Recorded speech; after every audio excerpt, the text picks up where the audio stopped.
اخلاص قرآن کریم کی تمام صورتوں کی سردار ہے۔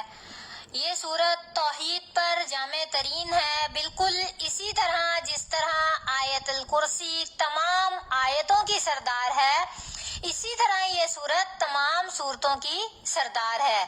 یہ صورت مکہ المکرمہ میں نازل ہوئی اور مکہ المکرمہ میں نازل ہونے والی یہ مکی صورت ہے، اور یہ وہ سورہ مبارکہ ہے کہ جب اللہ کے رسول صلی اللہ علیہ وسلم سے اللہ رب العالمین کے بارے میں پوچھا گیا تو اللہ کے رسول صلی اللہ علیہ وسلم نے یہی صورت پڑھی اور اللہ رب العالمین کے بارے میں بتایا۔ تو اس لیے جب یہ صورت پڑھی گئی تو صحابہ کرام کو ایسا محسوس ہوا کہ جیسے یہ صورت ابھی نازل ہوئی ہے۔ اسی لیے اس کے بارے میں مختلف روایات ہیں، اور ان میں کہا جاتا ہے کہ یہ مدنی صورت ہے، اور بعد میں کہا جاتا ہے کہ یہ مکی صورت ہے۔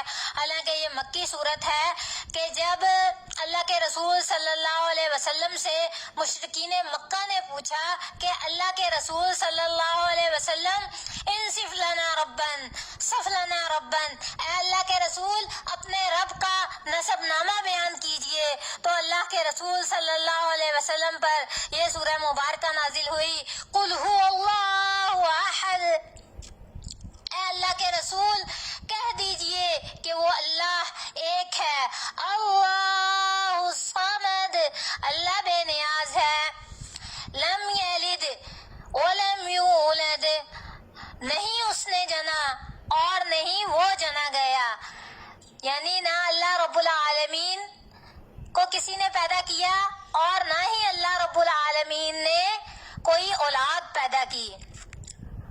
وَلَمْ يَكُنْ اللَّهُ كُفُوًا أَحَدٌ، اور اللہ رب العالمین کا کوئی ہمسر نہیں ہے۔ اللہ کے رسول صلی اللہ علیہ وسلم نے بتایا ان کو کہ میرا رب ویسا نہیں جس طرح کے الہوں کو تم پوچھتے ہو، میرے اللہ کی تو شان جدا ہے، سب اس کے محتاج ہیں، وہ کسی کا محتاج نہیں، نہ اس کو کسی نے پیدا کیا اور نہ اس نے کسی کو پیدا کیا، نہ اس کی ذات، نہ اس کی صفات، نہ اس کے افعال، نہ اس جیسا کوئی۔ قل هو اللہ لفظ میں، قل هو اللہ میں جو لفظ اللہ ہے یہ اس میں جامد ہے، اس میں مشتق نہیں۔ مشتق کیا ہے؟ جو کسی مادے سے نکلا ہو، اور لفظ اللہ جو ہے یہ خاص ہے اور یہ کسی مادے سے نہیں نکلا۔ لیکن اللہ کے لفظ کے ساتھ ویسے ہی معاملہ کیا جاتا ہے جس طرح ہندوؤں میں لفظ اوم کے ساتھ کیا جاتا ہے۔ اوم کے ساتھ کیا کیا جاتا ہے کہ اوم لفظ کو لکھ کر اس کے اوپر نظر جماتے ہیں، یا پھر اوم لفظ کی گردان کی جاتی ہے۔ اسی طرح آج ہم مسلمان لفظ اللہ کو بار بار لکھ کر یا لفظ اللہ کی گردان کر کے اس طرح مدہوش ہو جاتے ہیں کہ ہمیں خود کا بھی ہوش نہیں رہتا، تو ہم نے اپنے رب کی صفات کیا بیان کرنی ہے اور اپنے رب کو کیا یاد کرنا ہے۔ ہم بالکل مدہوش اور بالکل پاگل ہو جاتے ہیں۔ ارے بھائی، ہوش میں رہ کر اللہ کو پکارو، وہ تمہاری پکار کو سنے گا، مدہوش نہ بنو، پاگل نہ بنو۔ تمہاری مدہوشی اللہ کی صفت بیان کرنا نہیں، تمہارا پاگل پن ظاہر کرنا ہے۔ ارے باوضو باہوش و حواس اپنے رب کو پکارو، وہ تمہاری پکار کو ضرور سنے گا۔ جس طرح سورہ فاتحہ کی تفسیر بیان کرتے ہوئے میں نے ذکر کیا تھا کہ عرب لوگ جو ہیں وہ جس چیز سے انسیت رکھتے ہیں، جس چیز سے محبت رکھتے ہیں، اس چیز کے وہ بہت سے نام رکھ لیتے ہیں۔ اسی طرح سورہ اخلاص کے بھی نام ہیں۔ جس طرح سورہ فاتحہ کے بہت سے نام انہوں نے رکھ لیے اس کے ساتھ محبت کی وجہ سے، اس کے ساتھ چاہت کی وجہ سے، اسی طرح سورہ اخلاص کے بھی بہت سے نام رکھے انہوں نے۔ جس طرح وہ سورہ اخلاص تفرید بھی کہتے ہیں، یعنی فرد کر دینے والی، الگ کر دینے والی، سورہ تجرید بھی کہتے ہیں، مجرد کر دینے والی، الگ کر دینے والی، ان تمام صفات سے جن سے ان کے جو آلہات تھے، وہ چھوٹے چھوٹے جو بت انہوں نے تراشے ہوئے تھے یا بت بنائے ہوئے تھے یا رب پکارتے تھے جن کو، وہ لوگ جن صفات سے متصف تھے، تو اللہ کے رسول صلی اللہ علیہ وسلم نے کہا کہ ان صفات سے میرا رب بالکل جدا ہے۔ میرا رب تو ایسا رب ہے جس کو نہ کسی نے پیدا کیا نہ اس نے کسی کو پیدا کیا، اس کی تو تمام مخلوق جو ہے اس نے پیدا کی ہے، اس کے بدن سے کوئی مخلوق جو ہے وہ پیدا نہیں ہوئی، نہ وہی کسی کے بدن سے پیدا ہوا۔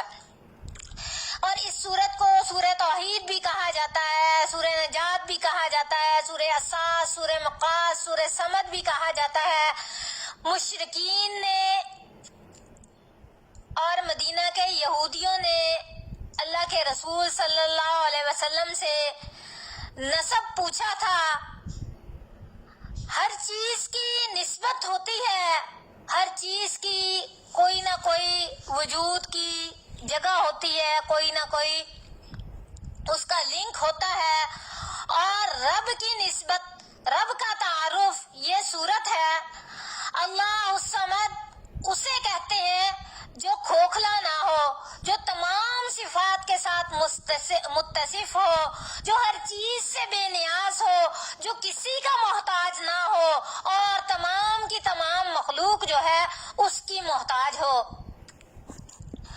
بخاری کتاب التوحید میں ہے کہ رسول اللہ صلی اللہ علیہ وسلم نے ایک لشکر بھیجا، اور وہ لشکر جب پلٹا تو اس کے پلٹنے والے جو صحابہ تھے انہوں نے کہا کہ اے اللہ کے رسول، جس صحابی کو آپ نے امیر بنا کر بھیجا تھا اس کا کیا کرنا تھا کہ وہ جب نماز پڑھاتا تھا تو نماز کے سورہ فاتحہ کے بعد وہ قرات کرتا تھا، اور قرات کرنے کے بعد جو ہے اس کے خاتمے پر سورہ اخلاص جو ہے وہ پڑھتا تھا، قل هو اللہ احد، یہ سورت جو ہے وہ پڑھتا تھا۔ تو اللہ کے رسول صلی اللہ علیہ وسلم نے فرمایا کہ اے صحابہ، تم نے اس سے پوچھا کہ وہ ایسا کیوں کرتا تھا؟ تو صحابہ نے کہا کہ ہاں اللہ کے رسول، ہم نے اس سے سوال کیا تھا۔ تو اس صحابی نے یہ کہا کہ سورہ اخلاص جو ہے یہ رحمان کی صفت ہے اور مجھے اس کا پڑھنا پسند ہے۔ میں ایسی نماز نہیں پڑھ سکتا کہ جس کے اندر سورہ اخلاص نہ پڑھوں۔ تو اللہ کے رسول صلی اللہ علیہ وسلم نے صحابہ سے فرمایا اخبروہ ان اللہ تعالی یحب، اسے خبر دے دو کہ جس طرح وہ اللہ سے محبت رکھتا ہے، اللہ کی صفت بیان کرتا ہے، اسی طرح اس کا رب بھی اس سے محبت رکھتا ہے۔ اسی طرح بخاری کی حدیث ہے، کتاب الصلاۃ میں ہے کہ ایک انصاری صحابی کو اللہ کے رسول صلی اللہ علیہ وسلم نے مسجد قباء کا امام مقرر کیا۔ ان کا امام مقرر کرنا، اور ان کی عادت یہ تھی کہ وہ سورہ فاتحہ کے بعد یعنی الحمد کے بعد قرات سے پہلے سورہ اخلاص پڑھتے۔ جو صحابہ کو ناگوار گزرا اور انہوں نے کہا کہ آپ سورہ فاتحہ کے بعد جو ہے سورہ اخلاص کیوں پڑھتے ہیں، اور اگر سورہ اخلاص پڑھ لیتے ہیں تو اس کے بعد قرات کیوں کرتے ہیں؟ تو وہ جو امام تھے اس مسجد قباء کے، انہوں نے کہا کہ میں اس سورت سے محبت رکھتا ہوں اور اس کا پڑھنا میں نہیں چھوڑ سکتا۔ آپ نے مجھے امام رکھنا ہے تو رکھو، نہیں تو آپ کسی اور کو امام مقرر کر لو، لیکن میری یہ جو عادت ہے اسے میں نہیں چھوڑ سکتا۔ انہیں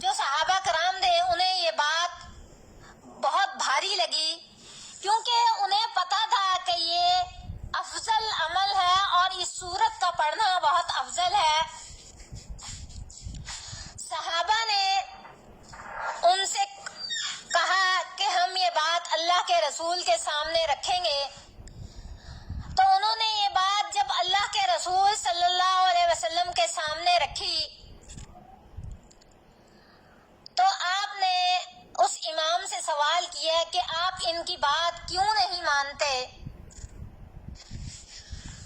تو انہوں نے کہا کہ اے اللہ کے رسول، مجھے اس سے محبت ہے اور میں یہ نہیں چھوڑ سکتا.